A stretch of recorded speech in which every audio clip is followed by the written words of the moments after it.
There are growing concerns of businesses closing down in Mthatha in the Eastern Cape due to extortion. A well-known ophthalmology medical practice had to permanently close down due to hostile criminal activities in the town. The president of the Eastern Cape Chamber of Business, Vuyisile Ntlabathi, says it is hard for victims to come forward because their lives are in danger. He joins us now for more on the state of businesses within the OR Tambo district in Mthatha. Vuyisile, a very good morning to you. Thank you so much for making time for us. What's happening? What's happening in the province? What's happening in Mthatha? Thank you for having me. The black business is under siege in Mthatha. In fact, now I think it's spilling over to the surrounding areas.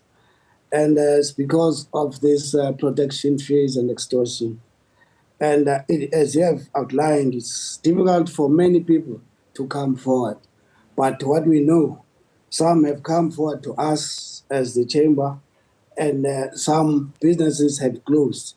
And you can't. It is unlikely that now somebody comes, says he's demanding so much money from you, and yet you don't even have that kind of money. You're operating in a very thin line. We don't really have money as business people. You'll recall that we are coming from COVID and load shedding, and it affected greatly the business, black business. Now there's this kind of this threat, which unfortunately there's going to be a huge loss of jobs here. And now, as you can say, that even the professionals are affected. But it's not only everybody now. In fact, there are so many kinds of these guys, because you recall that 2 weeks ago, they went to the Fata school for the blind and deaf. So now those are vulnerable kids, and you don't know what's happening. All the businesses, those guys have got good intelligence. They know where you stay, they know your rural areas, they know your kids, they know everything about yourself, and before they phone you. So that is the story we have. Yeah. But the minister, we had the minister opportunity last week on Thursday, and he promised that there would be TRT, which is Technical Response Team, plus NIU, National Intervention Unit, which units were definitely not there in Mthatha, but they're going to be established. Apparently now they're going to respond on this, but now, unfortunately, that is very reactive. And there's so much damage that is happening at the moment. These guys are not stopping. And whilst the government is still going to establish this, which we really appreciate that, but unfortunately, so much water is running under the bridge as we speak now. Yeah. So is it known who these people are? Who are these men or groups or gangs that are demanding this money, protection fees from business owners? It is unproven. Excuse me? It's unproven. We can't prove that this is this and that. But there are the suspects which we believe these are the people, but we can't prove that, unfortunately. Hence I say that the police, the crime intelligence police, they need to establish that, because it stands to reason. Some are very local, but now it needs them. And they know them anyway, because we had talks with some hogs from Bishop one time. Yeah. They said they know these guys, and then what are they doing? There's nothing is happening at the moment. So we live in fear. Everybody's in fear if you are in business. So many of my colleagues, we have relinquished our businesses because of that, because we can't live like that. What are your members telling you when it comes to the suspect? Do they say whether or not these suspects could be in cahoots with the police? Because if you say that the police know who these individuals are, why is no action being taken against them? In our meeting with the Premier and the Minister of Police and his deputies, and we highlighted that unfortunately, it is difficult here in Mthatha because so many of the police people are involved in this. They're cashing in these things.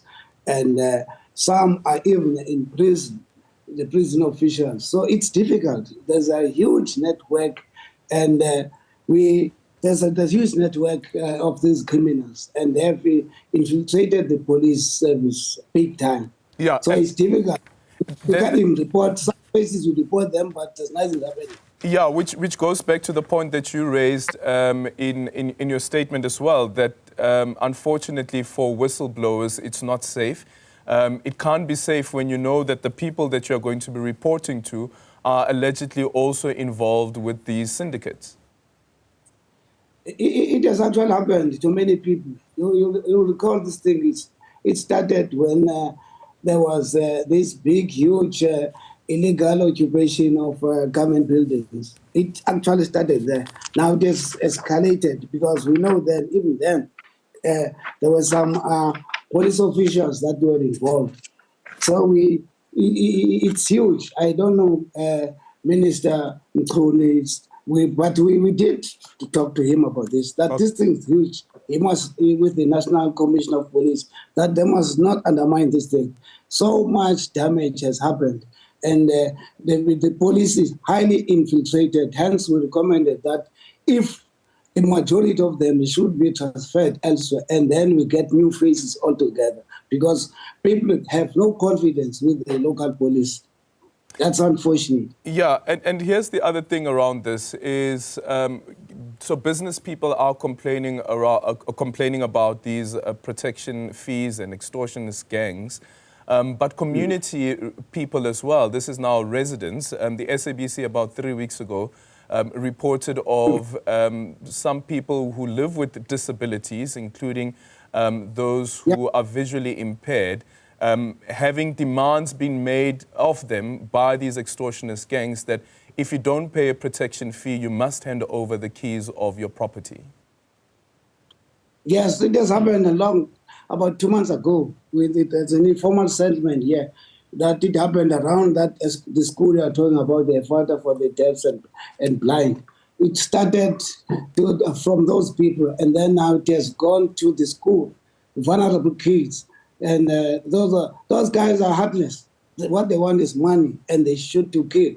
And you can imagine the types of guns they are wielding here around town, which we can't even find them when you see the president of the country, the VIP protection, wielding that kind of guns here. They've got the high-powered guns here, rifles.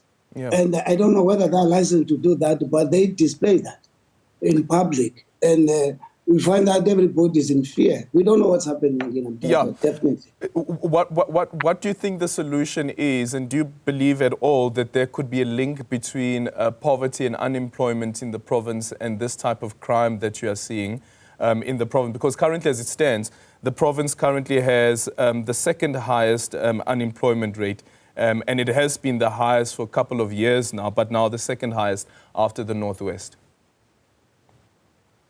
Another thing that is causing that, it has been happening for years, as business people have been complaining.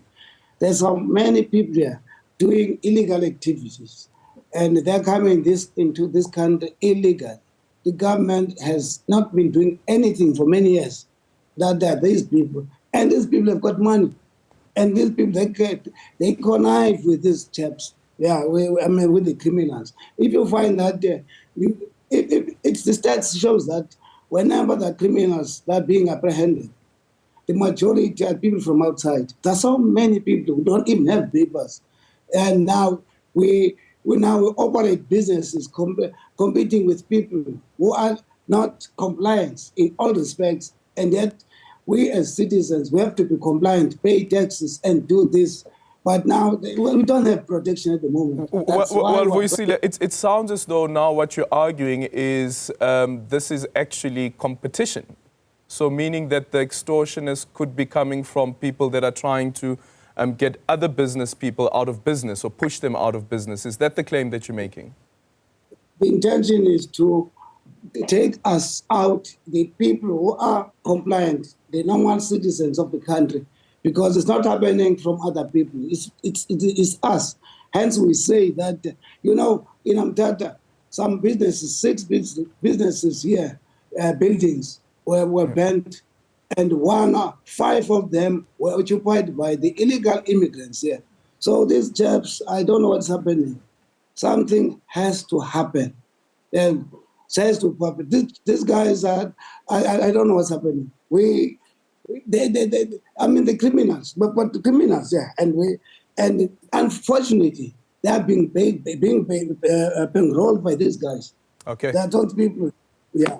Vuyisile, thank you so much for your time. Vuyisile Ntlabathi is from the Eastern Cape Chamber of Business. Thank you so much.